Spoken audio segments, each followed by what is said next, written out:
I want to give a big warm welcome to any folks who are new to Animal Justice Academy community. AJA is a training program, an action collective, and a community for animal advocates.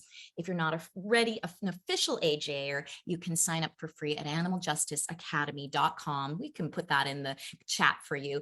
And what happens when you do that? You get instant access to our 6-week animal advocacy course.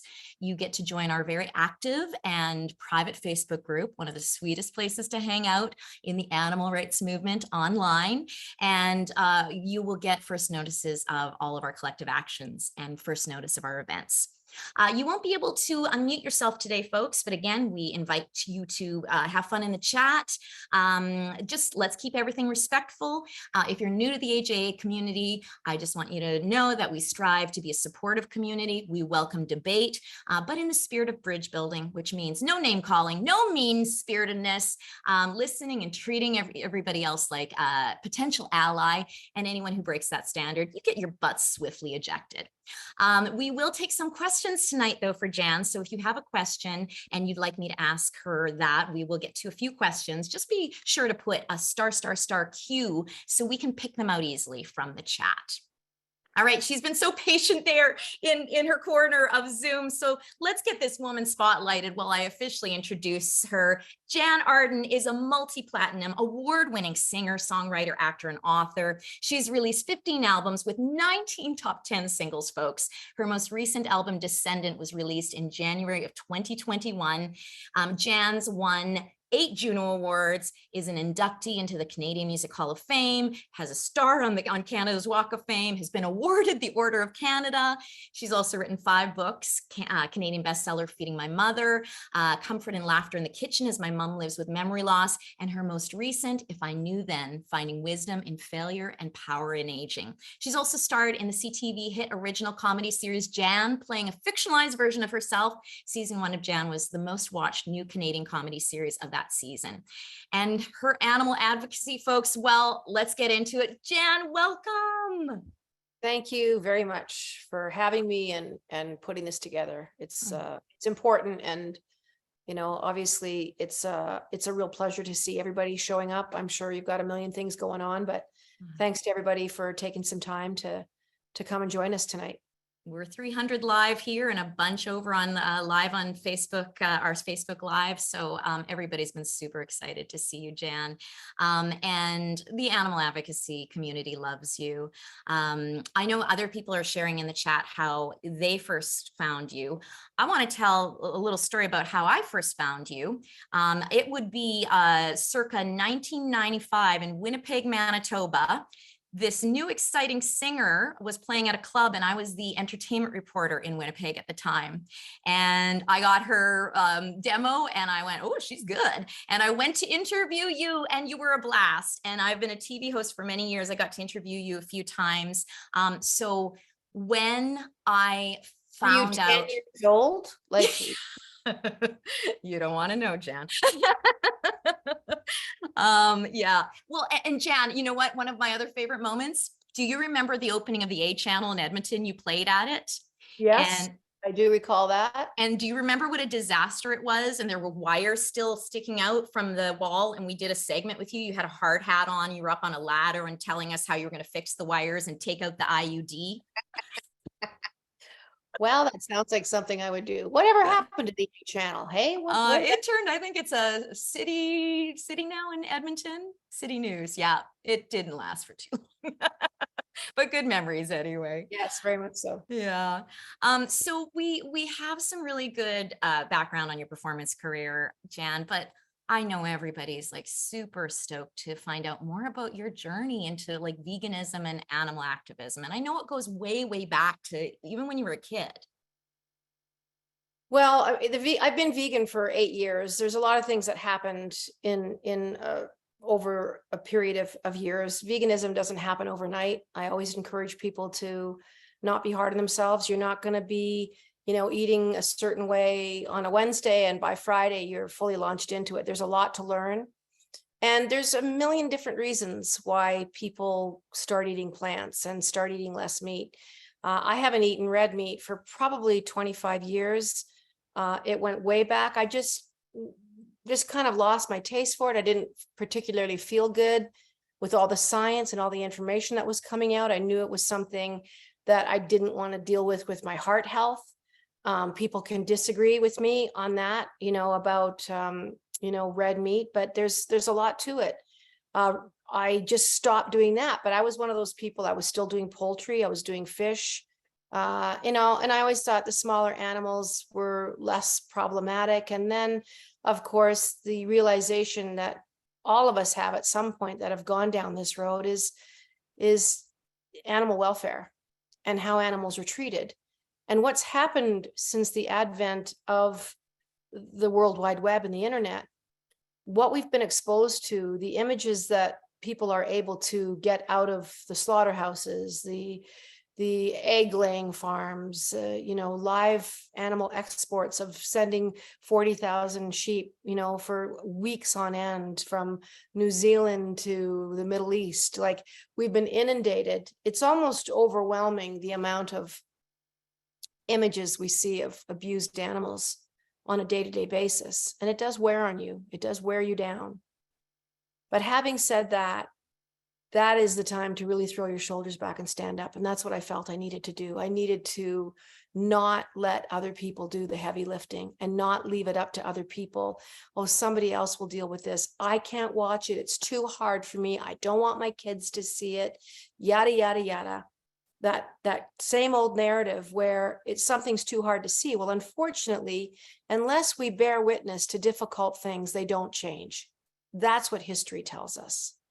So I got really involved with in that regard of just seeing things that I didn't like. I always thought eggs were kind of like my last holdout in veganism, that I would still do eggs. And then I just thought, it's one thing if I own 3 chickens in my backyard that have the life of Riley that get to poke around and eat worms, and I go in there a couple times a week and take their eggs. That I can get my head around. But any kind of industrial animal agriculture whatsoever, to me, is deplorable, unacceptable. It's ruining the planet. The pain and suffering of sentient beings is not something that I want to be part of. There's a lot of statistics about not eating animals. There's some statistics that say someone who doesn't eat animals can save between 125 and 400 animals a year, depending on, so I just stopped doing it. And then it took me several years to finally find my way. 8 years ago in August, I'm coming up on 8 years in August. Happy vegan anniversary. Yeah, so that's kind of where that started, and my advocacy and my animal, work is just accelerating every year. I just feel like it's just something that I need to do. I just don't want to stand idly by. I love what you said. There was a lot of people reacting to you talking about how hard it is to witness, and just saying it's very hard. And, I always think of this Gretchen Weiler quote, we must learn to be able to see with our eyes what they have to endure with their bodies. And I know a lot of folks here, they've learned to be more resilient and to have the resilience in their life to be able to witness and keep coming back to this work every day. So now I know you were flirting with plant-based, probably. It sounds like, veg and plant-based for a while. We have a common friend, Sherry Vanstone, who I know did makeup for you for a while. And I'm sure you got a earful of her about veganism while she was working with you. I didn't. You didn't? She was good with it, about it? No, she wasn't that kind of a person. I was very interested in, this is going back 15 years. Yeah. Sherry and I worked together for a long time. But she wasn't one of those people. She wasn't like me, where, whenever I have an opportunity to tell people what I'm eating and how to do it, and, not that they want to hear that, but Sherry never crammed that. But I always would ask her a lot of questions and was very interested in how she made her way through the world, and going out to eat with her, going out to restaurants, how she maneuvered her way through that, and how she ordered at a sushi restaurant or how she ordered at an Italian restaurant, and the variety of things and the assortment of things that, even going back, like I said, 15 years, was on the table. And I kind of just said, you order, I'll eat whatever you're eating. I don't need to have chicken, and I don't need to have fish. And I always left feeling like this isn't as hard as I thought it might be. And so Sherry was a huge influence on me, and I tell her that all the time. Yeah, I just saw her last week. I saw her last week. Oh, amazing. And such a testament to the idea of you don't need to change somebody's mind on the spot. It's about planting seeds. And sometimes that seed is just you being a cool vegan, like just being somebody that other people want to hang around with. A couple of plant-based meals a week. We say plant-based, but when I was growing up, my mom, we ate a lot of stuff out of the garden. A lot of times we had vegetarian stews. We just had lots of beans and onions and carrots and whatever she had kicking around. So I was used to that way, and it never even dawned on me. But now plant-based, climate crisis, the carbon footprint, the language has changed around eating so much that we know the science is crystal clear on what large animals do. They're cutting down thousands of acres of rainforests every day to graze cattle. Yes, and to grow feed for cattle too.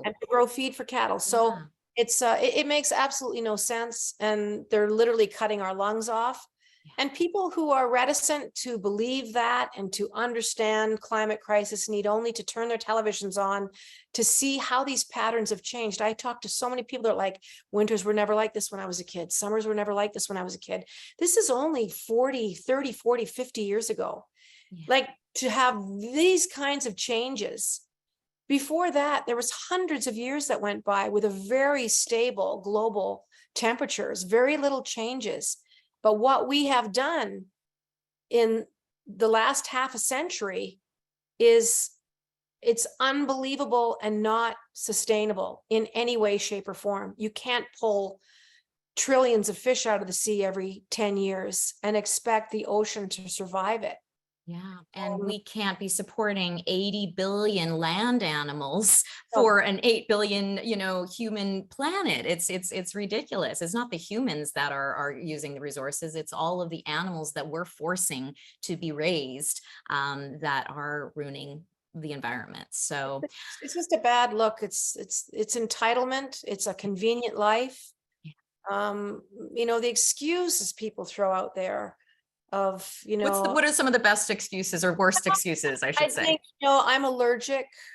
Well, I'm allergic to things too. I mean, I shouldn't be eating gluten. Once in a while I do, but I'm one of those people that's just on the brink of it not being great for you. But I'm, I hear a lot of that. I hear about the expense of veganism, which is absolutely laughable.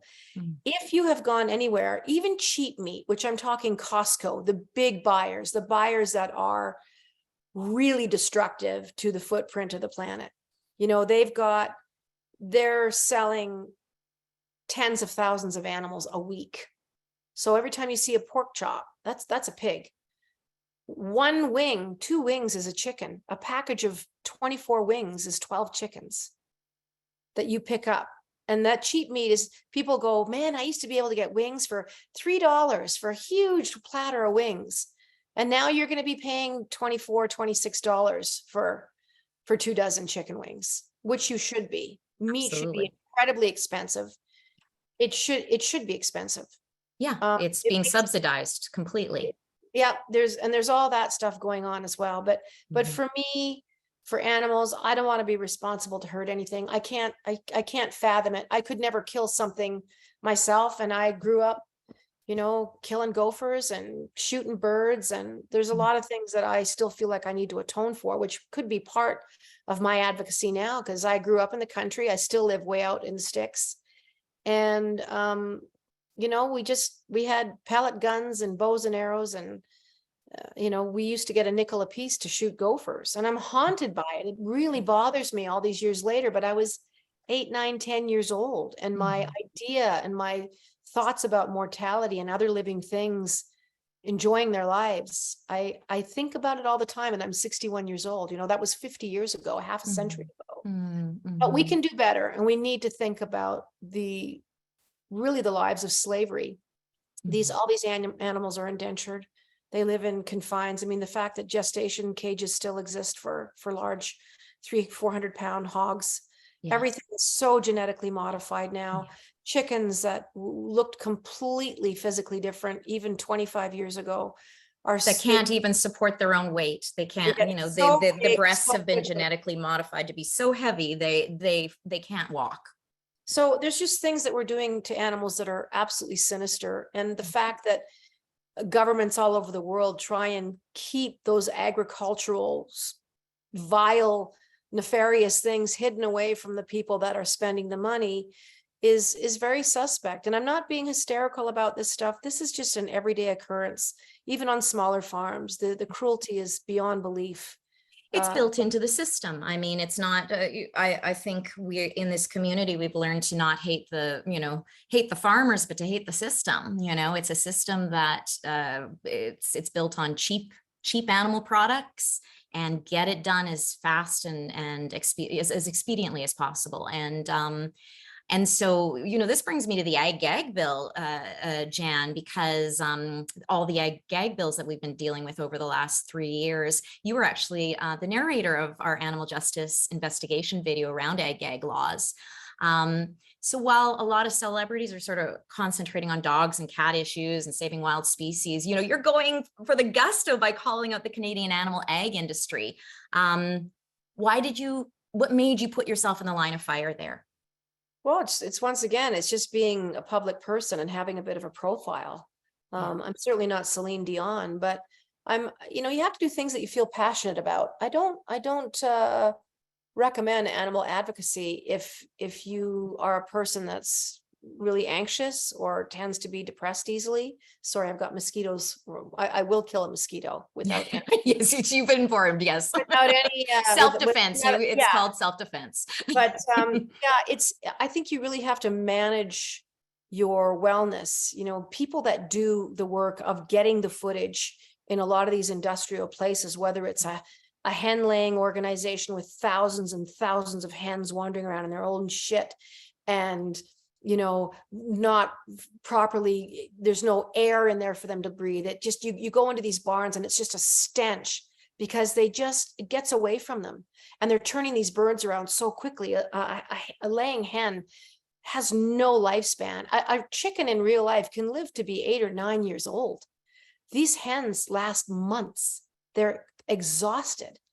But I'm never going to shut up about animal issues. I'm never going to stop holding people accountable for how they're being treated. We should be getting better, not worse, as time wears on. You know, it's not 1856. We're not living in times where, you know, a lot of these really hideous things like gassing pigs, killing them by doing something so hideously cruel. And that kind of footage is finally coming into light. Yes, people they're risking going to jail. They're going, I don't give a shit if I'm arrested. Yeah, I'm going to show people what's going on. But still people will be like, it's the circle of life. That's indoctrination. That is people teaching their children that a circle of life exists, that their lives are more important than other living things, which is just absolutely not the truth. 100 years ago, people ate very little meat. 150 years, even less meat then. It was something that happened once or twice a year as a celebration. People would never kill their chicken because that chicken was those eggs. They're the ones, the chickens got all the scraps from the table to keep them alive and to keep them fed and warm and looked after. So many pioneers had their chickens coming into the houses for the winter. They didn't dare risk their lives out there because they were so important. So when you think about a food source that way, yeah, things have changed so much. But now, only because of money, only because of capitalism, the kind of farming involving thousands of animals. You look at veal farms where you're seeing thousands of cages that cover section after section of land. And that these animals are fed by machines and denied any creature comfort, even being around each other. They're kept in the dark. It is a sinister, vile part of our humanity. And And that's something a lot of people don't understand, that the dairy industry is responsible for the veal industry, that we wouldn't even have veal if it wasn't for dairy.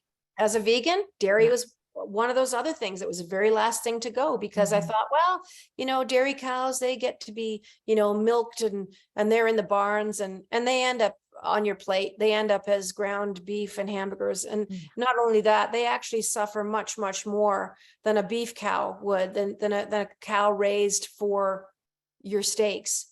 So these cows endure being impregnated. As soon as they dry up their milk, they have to be impregnated again. And it's just a sickening, it's a sickening industry. Sorry. And something we're not taught either. I mean, Jan, you would be surprised how many people I talk to that think that cows just give milk, that's just their natural state. And it's like, no, they're just like humans. They need to be pregnant and have a baby in order to lactate. Well, why do you think people are lactose intolerant? Because it's not meant for you to eat or drink or consume. But cheese, I could never give up cheese. Well, if you can't give up cruelty, if taste is something that actually is keeping you from understanding what these animals suffer, I really wonder how people can compartmentalize cruelty towards other living things. It's interesting to me, the Yulin Dog Festival has been going on now. It's entering into its second week. Parts of the Philippines, Korea, China, these dogs are stolen. They're bred. They have festivals, a dog eating festival, but they're so cruel to the dogs before anything even happens. Dogs are so smart. Imagine them being caged up by the hundreds and boiled alive and skinned alive. And it is terrible. And there's thousands of dogs, tens of thousands that die during these festivals. But there's, like you said, 80 billion land animals, cows, pigs, chickens, that meet the same fate. But because of how we've been indoctrinated to think about animals, when we think about people eating a dog, we're mortified. When to them, it really is just an everyday occurrence. We can't fathom it. I would rather shoot myself in the head than eat my dog. I wouldn't, there's nothing that could make me do that, or any dog. But that's where the teachings lie. And children are brought up that way. So all these petitions, all these rich people, all these famous celebrities, the Yulin Dog Festival, look in your own backyard. Of what happens to millions of animals that end up on plates. It's our Canadian alternative to Yulin is the Rib Fest. We have festivals, Rib Fest festivals. Barbecue festivals is the same, but you see how we are able to compartmentalize those ideas of eating animals. Well, a pork rib festival in Arkansas, that's completely normalized. That's how the human brain works. So we have to teach our children well. We have to, even something like 4-H, which is so hideous. I don't know why they've been so kind of revered over the years, teaching children about animals. Well, no, they're not. They're taught to love their lamb or their little cow or their chickens. And then those animals are sent off to be killed and eaten.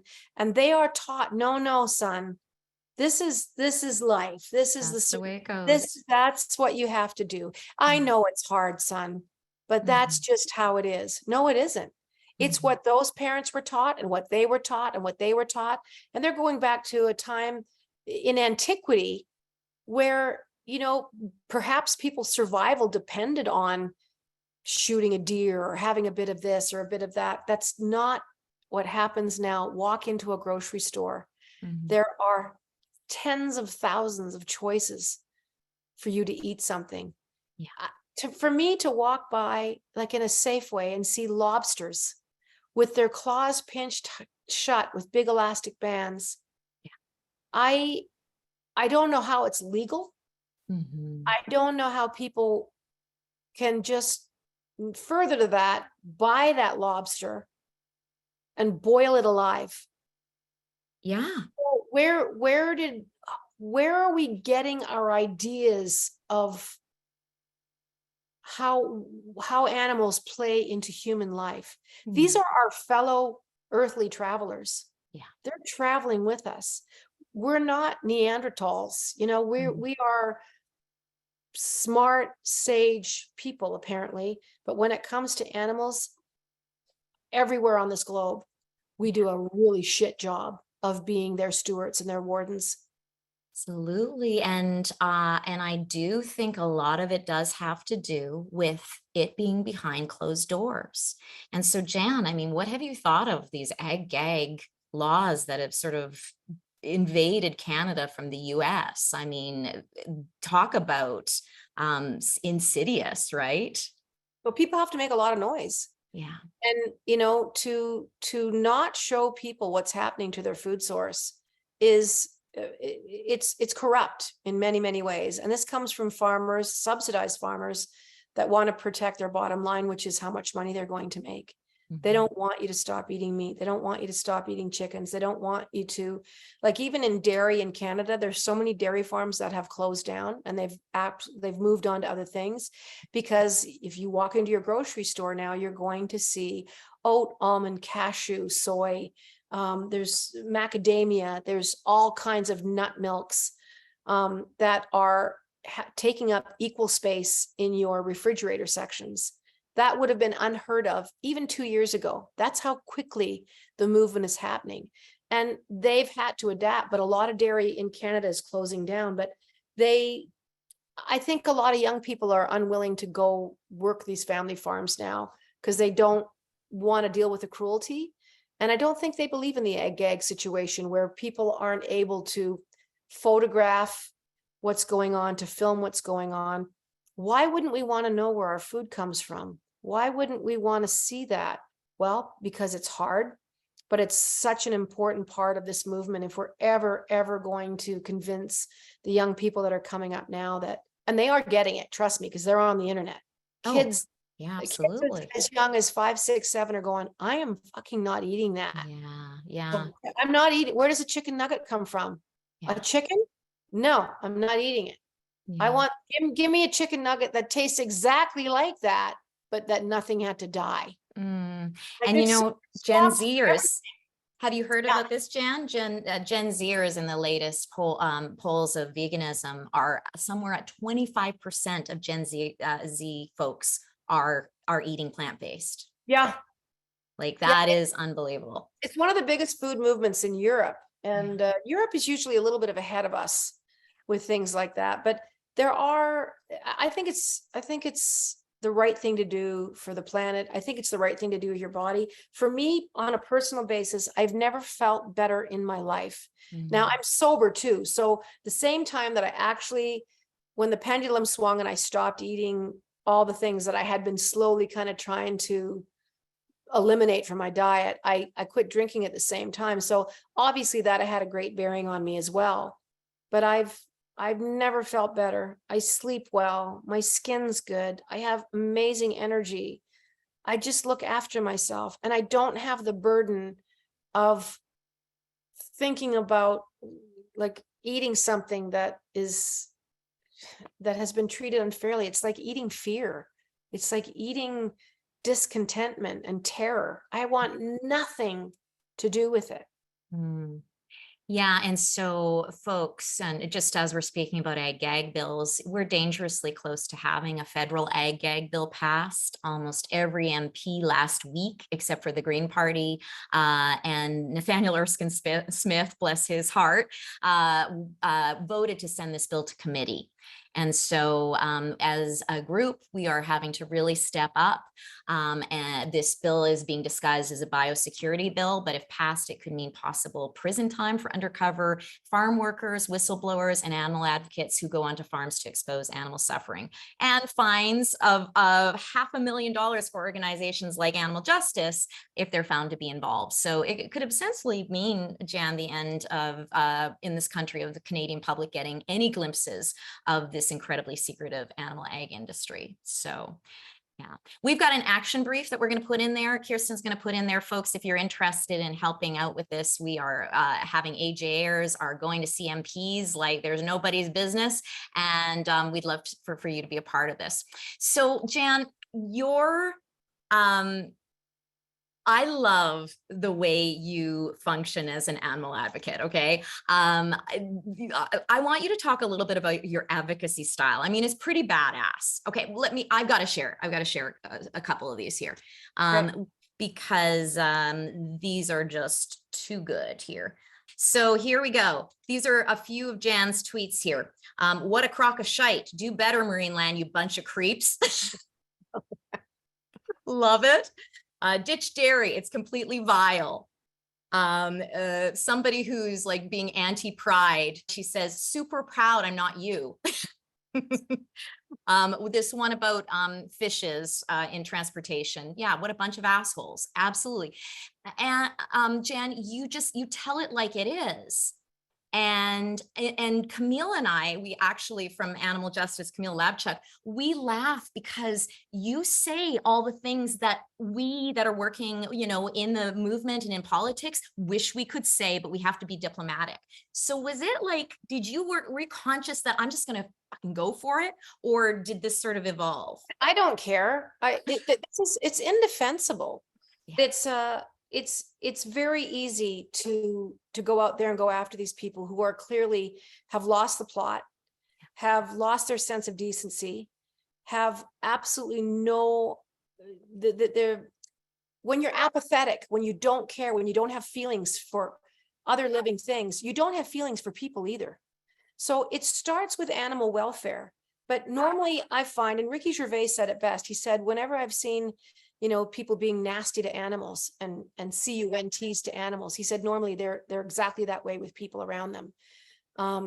If you can, without any conscious feelings, hurt something, drown a kitten, kick a dog, slit a chicken's throat, I'll tell you what, slaughterhouse workers are always over 90% an immigrant workforce.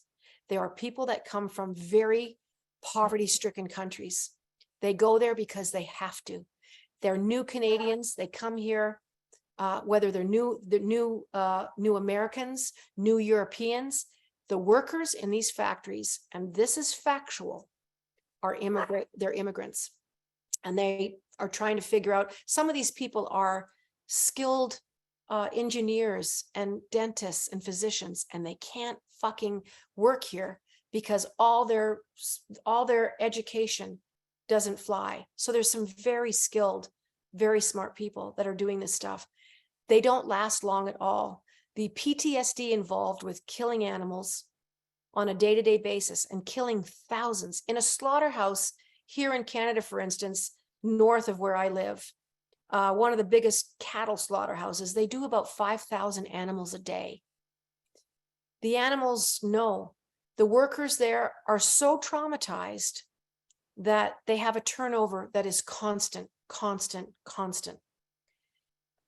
These workers might last a year, and they're never the same afterwards.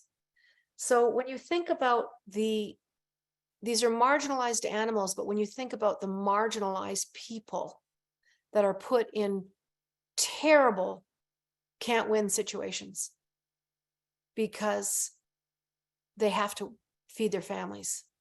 Nobody wins. Nobody wins in a meat food system. Nobody does. I know a lot of investigators who do undercover investigations, and they also say just the system that you're in with just the confinement and the speed, even they who go into it because they're animal lovers say that they actually get desensitized within a couple of days. They start seeing the animals as objects that are just getting in the way. And so can you imagine, I mean, we're putting people that, you know, are already so desperate into this situation where they are just forced to desensitize. There's nothing normal about it. No. There's nothing normal about that. Yeah. There's absolutely, it's a no-win situation. And the only way it's going to end is if people stop eating it. Yeah. Now, It's, you know, and clothing as well. I mean, we don't even have time to cover off no. how animals are indentured, you know, with leather, with big leather couches. And, you know, I continue to use the leather that I've bought. A lot of vegans, I come up against that way of thinking. But for me, I'm honoring an animal that is long since gone. I don't buy leather anymore. I never will again. I won't buy a leather shoe. I won't do any of that. But the stuff that I have, I use. Just as And long as you don't make it look good, Jan, that's all that counts. oh, no, but I mean, I just want to say every vegan has their own way. There's no set Absolutely. of rules. Yeah. That's what I do. I have a leather belt that was my dad's. I use it. Mhm. And some people just get rid of all their stuff, which never made any sense to me because somebody else is going to use it. It's historic, and I can't change what's happened. I'll never buy it again, but it gives me also an opportunity to talk about it. Like when I'm with people in a shoe store, very rarely do I find a shoe that doesn't have some kind of leather on it, but I just don't use them. But anyway, I bring that up because there's so many complications, and you can never be bullied or put into a corner, you know, with the vegan community. You have to find your way of making your way through the maze of information, of what's right, of what's not right. I have a vegan friend who's a vet, and she's amazing. She has beehives, and she uses the honey. And she is a staunch vegan person. We've had lots of conversations about it. And I honor her decisions and how she makes her way through the world, and how she cares for these bees, and how she looks after them, and how she grows plants all over her property for them to go on. So I just bring that up because it is a complicated issue. So don't ever feel like there's a straight line that you're going to follow, because there isn't. There just simply isn't. You just have to do your best. And that's going to be making amendments and making your choices, and not listening to the noise of, well, I would never do that. They have fucking no right to tell you what you can and cannot do. So please don't ever buy into that way of making your way through the world as a vegan.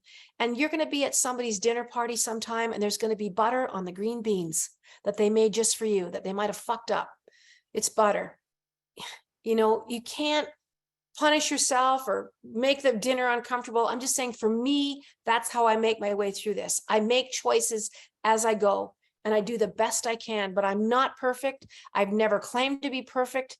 And I do things that a lot of vegans think, they roll their eyeballs at me or whatever, but I'm out here doing the best I can and fighting the good fight and using my voice, using any kind of you want to call it fame or notoriety or whatever you want to call it. I'm always doing the best I can, but I'm not perfect, and you don't need to be either. That's a really important point. I've heard in the past, veganism, the definition of veganism is trying not to suck quite as much. You know, that there's animal products in almost everything, you know, everywhere, and tires, and veganism is about doing what is reasonably, you know, what is reasonable, and it's also you know, about asking yourself what's best for the animals. Sometimes it isn't the best for the animals for you to make veganism look impossible. You know, sometimes it's better for the animals for you to kind of make veganism look pretty like darn great and not a big pain in the ass.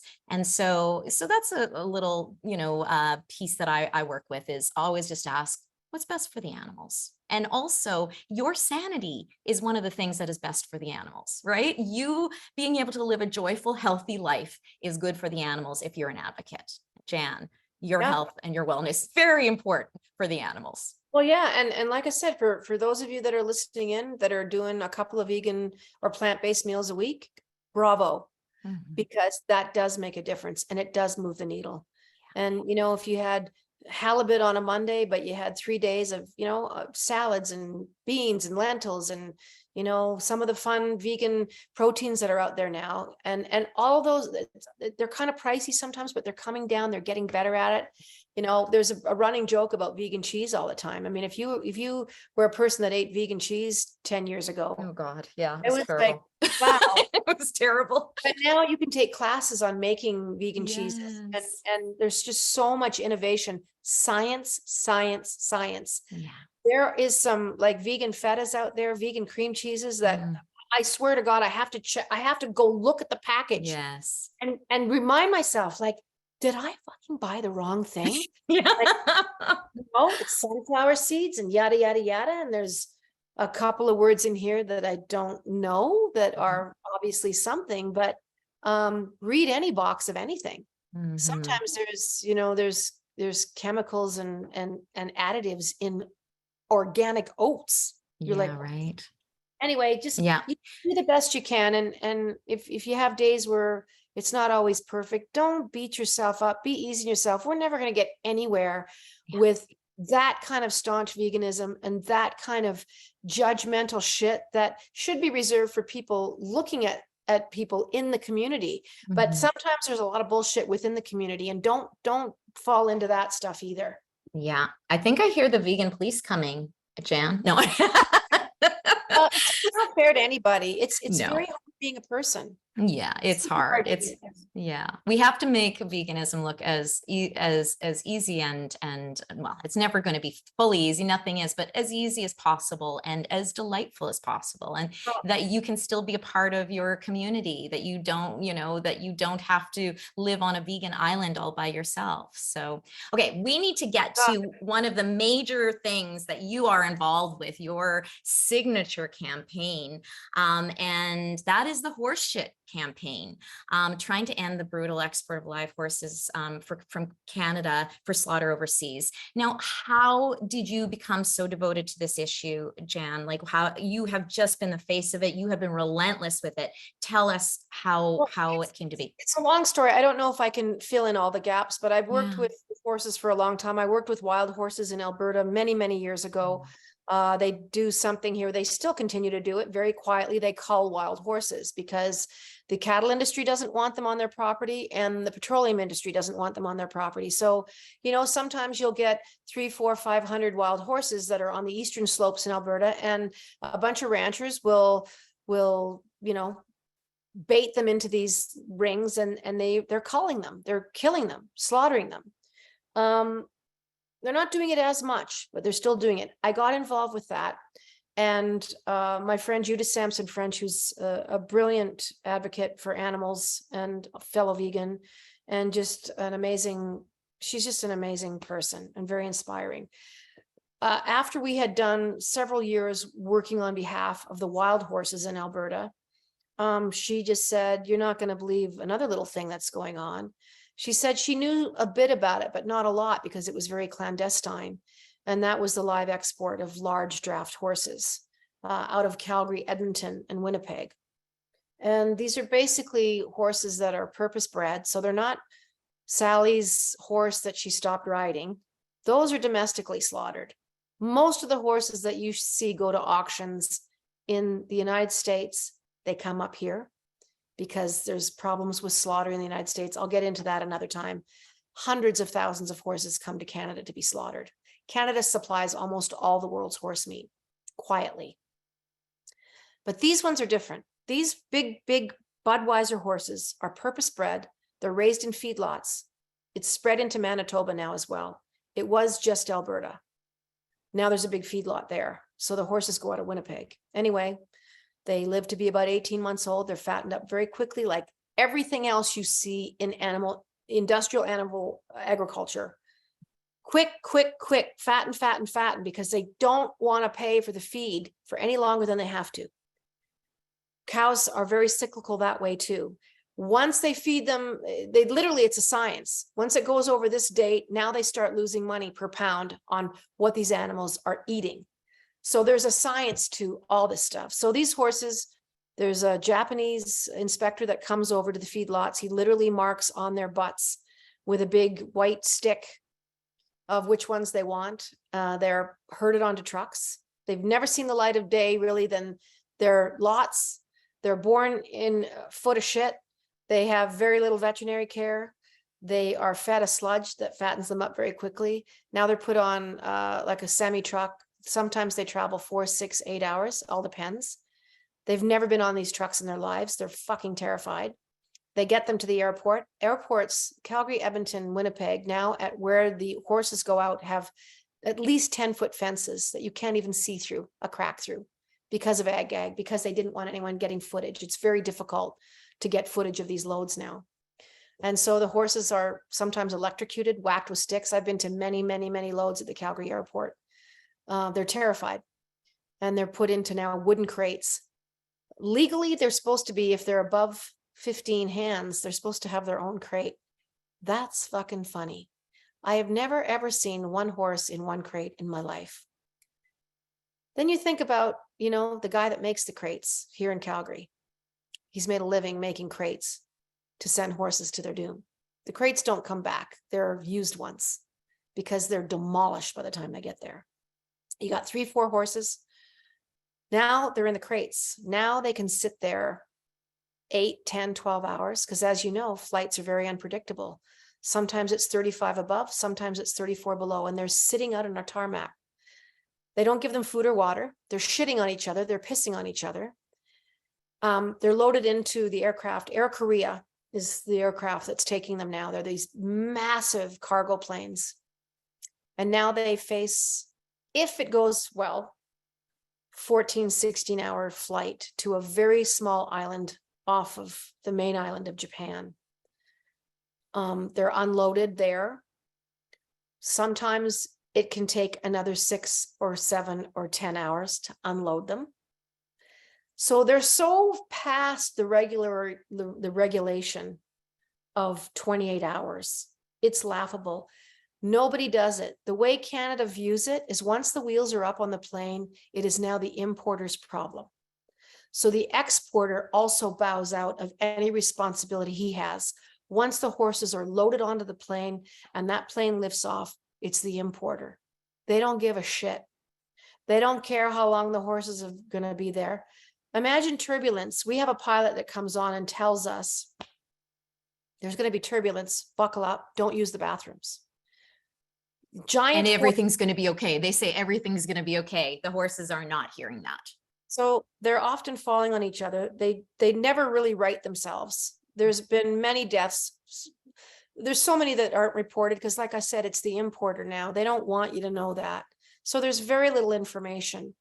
There's slaughtering over there. There's no regulations with horse slaughter in Japan or Korea.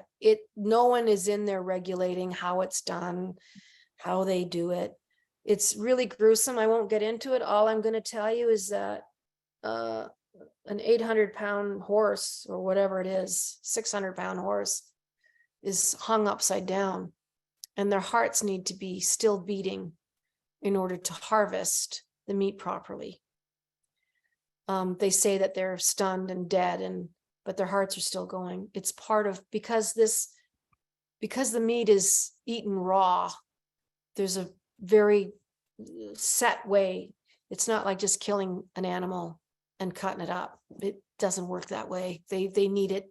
It's awful. There's footage out there. Don't ever look for it. You never want to find it. You don't want to know. But imagine these horses that are flight animals. Anyway. So sensitive. That's the thing. We need to remember how sensitive horses are to begin with. Horses have carried us to the 4 corners of the world. And in Alberta, it's particularly gruesome because it's horse country here. If you're dealing with the West, you're dealing with, when they round these drafts up to put them in the trucks, guess what they're rounding them up with? Horses. They're quarter horses. So it's so vile. And they quietly make about $25 million a year. It is an export company that came up from Washington in 2003, live horse export in the United States of America, our big bad brother that we always think they do a much worse job than we do. They don't. They banned it. And so these guys thought loopholes will go to Canada. And they've been quietly doing that for the last 20 years until the Canadian Horse Defense Coalition kind of started ringing the bell 3 years later. when people are going, they're actually hiring FedEx planes to carry horses over there for people to eat raw. And I'm going to say this again, because I always say it when I talk about the Horseshit campaign. I don't care what you eat. I don't care what Japanese people eat. I don't care what Korean people eat. I don't. The world is way too big. I don't have enough time for that. I do care how the horses get there. I do care how the horses are treated. And Canadians care. I know they care, because what the campaign has done in the last 4 years, I just want to read you a few notes that Wendy Williams-Watt, who has been spearheading how this campaign works. She's a brilliant marketer, a brilliant artist, a poet, a wordsmith. She and her team have been instrumental in how we have gotten the word out. Wendy sent me a note. I said, please send me something because I want to read it to everyone. The Horseshit campaign, a call to action. Asking Canadians to investigate the live export of horses, this industry. We are rustling the dust with our provocative cuss word, and we're not sorry. Horseshit got us a lot of attention. It got us a lot of attention. She calls the campaign measured, strategic, provocative, direct, organized, consistent, black and white, clickbaity, no fuss, hard-hitting, wry, witty, Canadian, rural, urban, colloquial, unforgettable, memorable. We have designed this campaign knowing it's a conversation starter, cheeky enough to be shared across all social media platforms. And, you know, we're able to get around mainstream media by calling it Horse's Hit. So when I'm on the radio and I don't want to say horse shit and they don't want me to say it, they're like, you know, you can't say that. And I'm like, I say horseshit.ca. They're like, wow, that's so cool. So when we started making noise, nobody knew that they were live exporting these horses. Imagine the exporters. They're pissed. They don't like it. We got enough attention in that first year and a half that our now Prime Minister, Justin Trudeau, caught wind of it. 2 days before the election, the Conservatives announced the puppy mill bill, which was part of their strategy to get probably tens of thousands of hundreds of thousands of votes of people that were fed up with that kind of animal cruelty, puppies. Can there be anything more warm and fuzzy and cozy? Well, the Liberals chose us. The Liberals chose the Horseshit campaign and the live export of horses, promising Canadians that if he was elected, the Liberals were elected, that they would end it. And what happened was, you know, 10 months went by and Prime Minister Trudeau did mandate the banning, the stopping of live horse export. The member of Parliament, our environmental minister, Marie-Claude Boudreau, has just been stalling, removing comments off of her social media, sending just these stock letters out that we are, you know, discussing, investigating live horse export, how it affects Canadians, you know, who loses, you know, the businessmen involved, you know, all that horse shit. Yes, and Jann, just to be clear, because a lot of people are asking, you know, how many people benefit financially from this industry? And you're like a handful. It's a handful. No, it's not an industry. It's a handful of people. The feedlots there's no people that run the feedlots. The horses are abandoned in there. There might be 2 or 3 guys that chicken and them, someone feeding them the sludge that goes in these troughs. Hay's too expensive to feed them. I don't know what they eat. It's hard to see in the footage that we have. A truck goes down and shoots stuff into these troughs, and they all just waddle up there because they don't have any exercise. They're just there to put weight on. But yeah, that wasn't the assignment. The assignment was not, now that it's mandated, to investigate live horse export. The assignment was to ban it and stop it. And Marie-Claude Boudreau is so, she's just got her blinders on. And I think she's one of those people that does suffer from apathy. I don't think she really cares about animal welfare. She cares about the food supply for Canadians, which is understandable. It's a complicated issue. so much food insecurity in this country, expensive groceries. There's a lot of moving parts to it. But to stop the live horse export industry, these horses do not feed Canadians. They do not employ Canadians. There's not hundreds of people that will lose their jobs or won't be able to feed their children. It's a bunch of guys that came up from Washington State that are here because of loopholes in this country, and that have continued to do this in a very clandestine, very secretive way. You don't have flights leaving at 4 a.m. in all these airports for no reason. You do it because you're loading on terrified horses, and they don't want you to be sitting on your Sunwing flight going to Cancun, looking across the tarmac and seeing fucking horses foaming at the mouth and kicking at their crates and making god awful noises, loading them onto planes. That's why. So this is a no-brainer for me. Yeah, it should be a no-brainer for the government. Horses, then the Japanese people should be raising horses and doing it domestically on their own land. But I'll tell you why they don't. They cannot afford it environmentally. They can't afford the water. They can't afford what it does to the land. They can't afford it. So they bring it in and they let us absorb the methane, everything that comes with raising an animal that size. The thousands of gallons of water it takes to make a horse is unimaginable. That's why they do it. So it's complicated between the Canadian government and whatever happens with the Japanese government. We were talking about this before we went to air. People say, why can't he just sign off on it? Because there's a lot of logistical issues.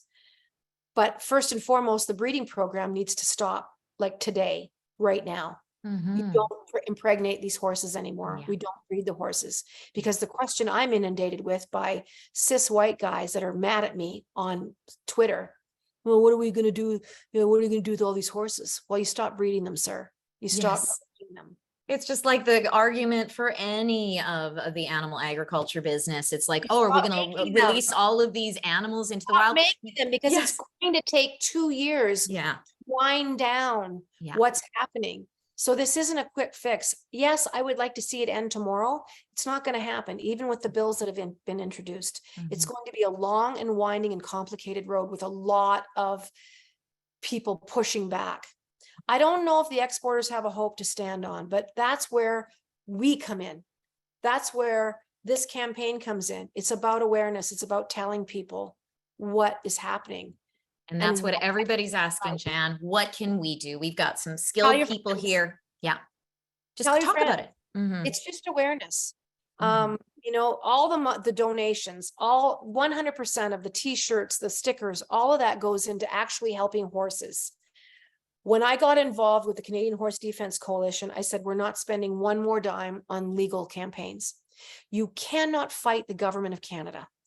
I don't care if you have $10 million, you can't fight the government of Canada. It is machinery that is beyond us. And they were spending so much money. All the money that they had was being spent on these campaigns to at least hold the government accountable to adhere to the regulations that they laid out. To at least, at the very least, do that. And they didn't win. So they didn't win. So here we are, you know, trying to help actual horses. All that money it goes into buying more t-shirts and things like that, but we're actually helping Aunt Gertrude with a water trough to feed 2 senior horses that were rescued from something. Like, we're actually, it might seem so small, but it's not small to the people that get $1,200 to have a trough to give their senior horses some water. So we're just trying to be practical. It goes to maintaining the site. It goes towards just being able to have a platform that people can click on and find out about what this is. They can send a message to Marie-Claude Boubeau. 1 click, you send a letter off. You know, and they do get those letters. Writing campaigns make a big difference. But this is about telling people, this is about wearing your t-shirt at a party. This is about keeping the pressure up. This is about having it on your social media. This is about including our links to the people that you talk to. you're not going to get a lot of argument. This isn't about anything but treating an animal with dignity and respect. And like I said, you don't worry about, it's not feeding Canadians. You're not taking money or food or jobs away from a whole bunch of Canadian people. This is a handful of very wealthy cowboys that think it's hilarious that they've gotten away with it for this long and that you don't give a shit. They're counting on us not caring. And that's simply not the truth. So in honor of you, Jann, we're doing a special AJA action around this. Kirsten is going to put the link for our action brief in the comments.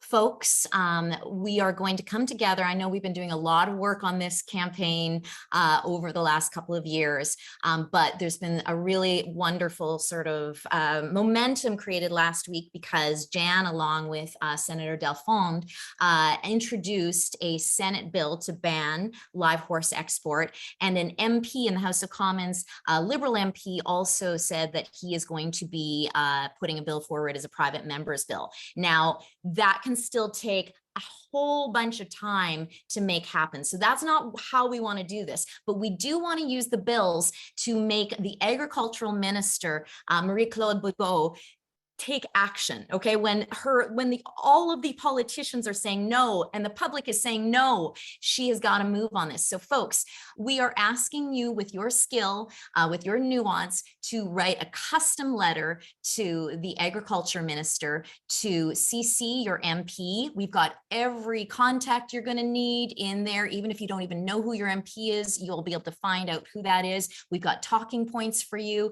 You know how much these personal custom letters can mean. And what we're going to do is we're going to spell out the bills that are on the table and say, you should not be going forward, that there should be a stop to this now while these bills are being sorted out. Okay, so just go to that action brief. And I want to see right now in the comments, folks, who is going to, in the next day, send an email or a call to our agriculture minister. Yeah, let's see. Absolutely. Are you seeing that chat? Are you seeing all these people, Jann? We have, oh yeah, this is like a beautiful, When you think that you can't make a difference, you can make a difference. Sometimes we feel like our voices are so lost in this cacophony of people yelling at each other.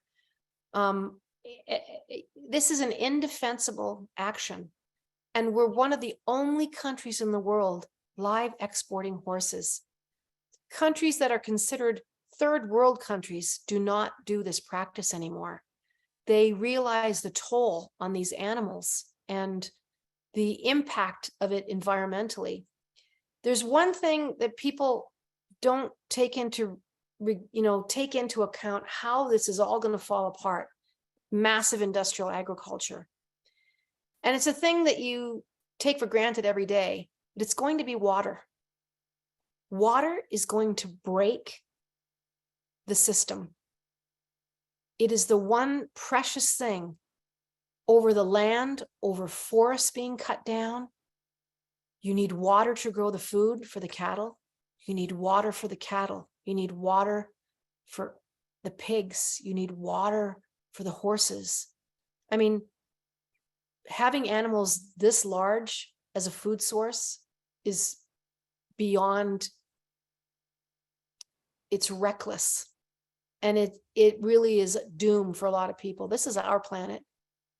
And we need to be so mindful of that. You know, you want to bring children and grandchildren into the world, they're going to need water. We're going to need water. And they're already having so many problems with water, even in my community here, the city of Cochrane, the town of Cochrane, water, water, water.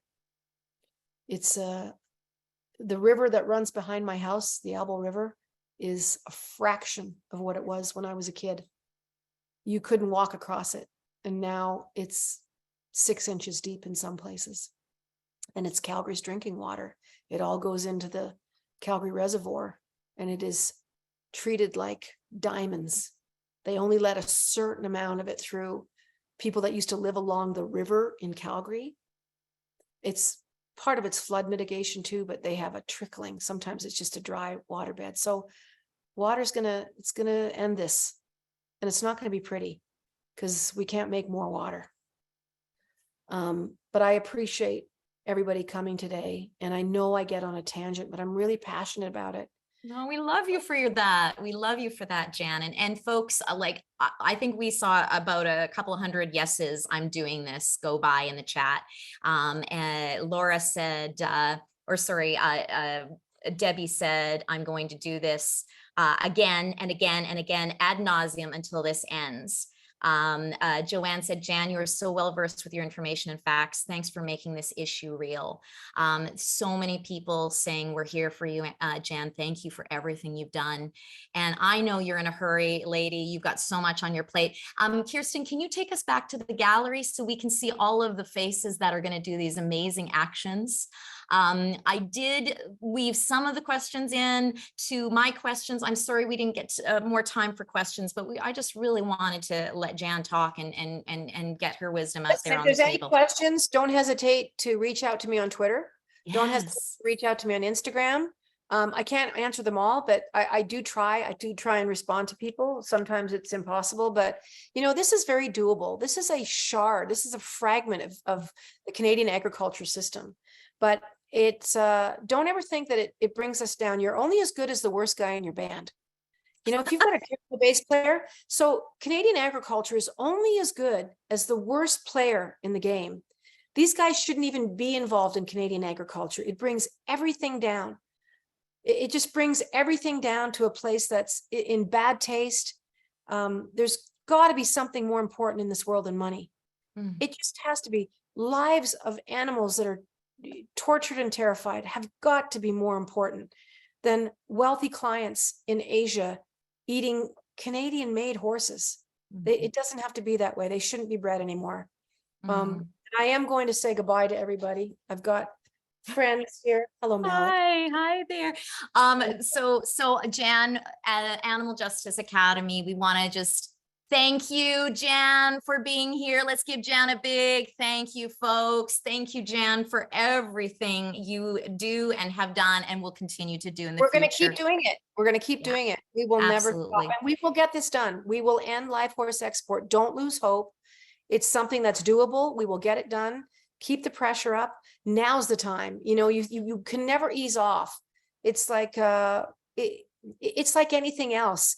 A hit song is only a hit song because you hear it 15 times a day on the radio station. You're like, oh my God, am I going to hear this song again? That's what messaging is about too. It's a steady, consistent pressure. It's everything that Wendy said about this campaign. It's measured. We must be measured, and we just have to keep exactly what we're doing going in the same every day. We never ease up. And so you guys can make a difference. We can make this happen. We really can. And one last thing, horseshit.ca. We're going to put that in one more time to check out, to be able to donate. We're also going to put in a link for our animal justice donation page, folks, if you want to continue to support our campaigns and our programming as we fight ag gag and help support in the legislative work here. Jann, you know what I want to do? I want to take everybody off of mute so actually you can hear them. Kirsten, can you do that for me? Can you take everybody off mute, please? Are you able to do that? Okay, everybody, it should ask you to take yourself off mute. Take yourself off of mute. And I'd like on the Jann. Thank you. Thank you, Jann. Thank you. That was amazing. Oh my gosh. Thank you, everybody. So good to see you all. Have Jann. a wonderful time, Thank you. Jann. Thank you, Kimberly. Thank you. Thanks for the awareness. Thank you Thanks so for the much. awareness. Bye, everyone. Love to all of you.